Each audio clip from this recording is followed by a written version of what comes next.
All right, I don't know if you ever run out of gas. I've run out of gas. One time I was running out of gas going down Dodge toward 114th, right down. Right.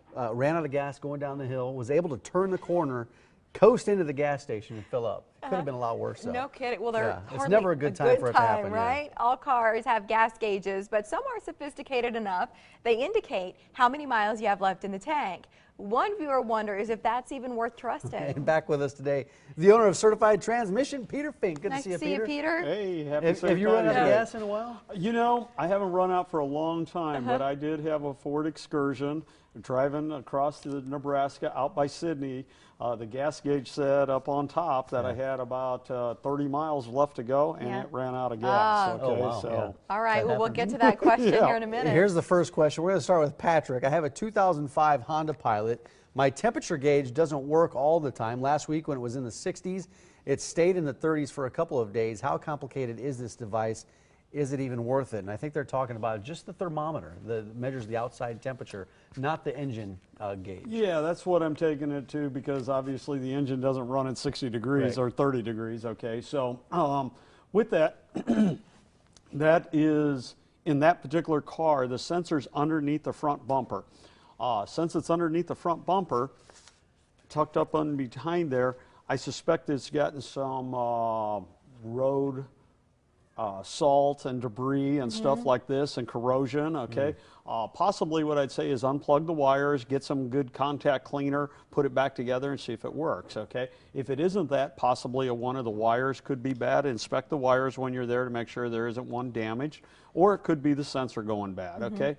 Myself, I do like them, okay? Of course, we all got sent, I mean, we got our cell phones tell us, but, you know, driving down the road, I just kind of like to see, and I don't know, the radio station says what temperature it is, and I always check my car. Oh, yeah, we're within a couple degrees, you know, and stuff, you know? So, I mean, I don't know, I like it. I would probably fix it, okay?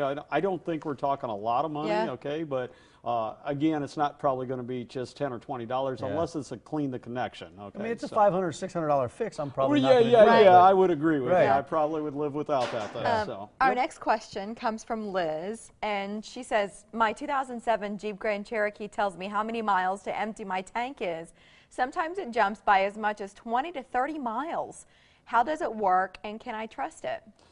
Well, I think as we were just talking a minute ago, okay, it doesn't sound like you can trust them 100%, okay? Usually my experience has been that they run out a little bit sooner than they really do. They'll register 0 to give you a little bit of extra cushion.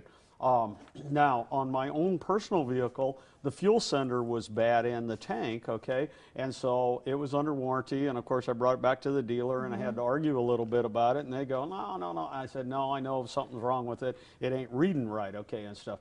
And so on this particular one, if it's not reading right, either the fuel sensor is going to be bad inside the gas tank. You might try some additive, okay, that cleans your injectors. It'll clean your tank a little bit too. Maybe something's gummed up a little bit that the float isn't registering right. I'd try that before, because otherwise it's not going to be a cheap fix. The other side is sometimes there's programming of the computer that will fix it, okay, and stuff. If you want to check to make sure you got the latest software, because if it's been a known problem and it could be a reading of the computer or the sensors, it could have an update to fix that, okay, and stuff. So always, just like your home computer, you need to do updates on car computers. You need to do the same thing on this, and so that could be it. So there's several different choices. If it's the fuel sender, that's going to be pretty expensive. I'd probably just not rely on it, okay? And I tell my wife, use a quarter tank as empty. You do that, you never run out of gas. Stuff, hey, in that gas tank, there's a floaty thing in there, right, that's attached to something that shows how high it is? Like a toilet tank? Like that same idea? Kind of, yeah, you know, kind of like that, okay, a little bit. You know, the older ones and the new ones are more sophisticated, the toilets. But, I mean, yeah, it's got a deal in there like that. That kind of goes up and down, and it makes your fuel gauge work and the computer sensor and different things. Like I said, unfortunately, dropping the tank, getting to that sensor, pretty expensive. So I would try the cleaner, try the reflash of it, and then I wouldn't probably trust it. I'm feeling left out with my no gas story. Quickly, mine was a year or two ago, and I just ran out here at work. It just wouldn't start. Yeah, it just wouldn't start when I left for the day. So that was, I know I lucked out there. Okay, go ahead. All right, real quick. Here's the last one. This one's from Joe, and Joe says, I've heard you talk about owning cars on the show. Do you have a favorite? What is it? And how did you obtain it? You know, I do have a number of cars, okay, and my favorite is I still very fortunate that I got to hold on to my high school car Oh, for cool. a guy that's kind of a pretty big deal or whatever. Yeah. I didn't sell it and then buy it back. I mean, I actually was the owner all since I've been 16 years old. So that's the most sentimental value, okay, and stuff. As far as a What is favorite, it? What is it? well, it's a 1970 Formula 400 Firebird, okay. Wow. Hello. Did you get any speeding tickets when Oh you yeah, were I've a got young a lot lad? of tickets on that. Back then it wasn't quite as bad as it is now, okay, when you got tickets and Yeah. different things. As far as a late model car being a favorite, you know, it depends what you're going to do, okay, and stuff. And this is what I tell people. If you got a family, obviously a Corvette isn't going to work very well, okay? If it's just you, well, you know, a Corvette's pretty nice, okay, or something, or a Mustang or something like that. All the new cars drive great, handle great, all that kind of stuff.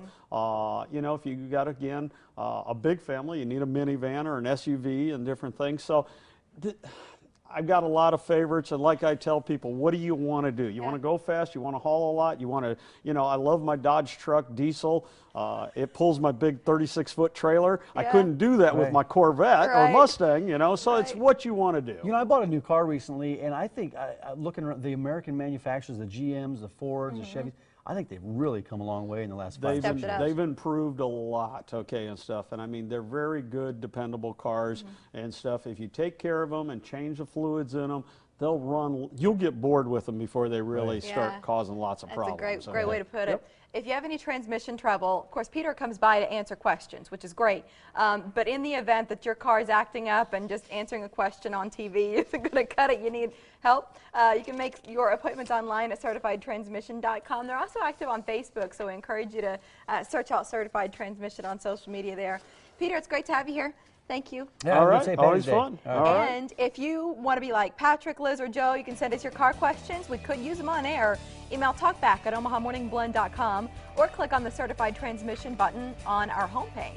Improving your health and wellness doesn't have to be complicated, doesn't have to be time consuming. After the break, the simple exercises, which could make a difference. A professional will demonstrate 5 feel-good moves.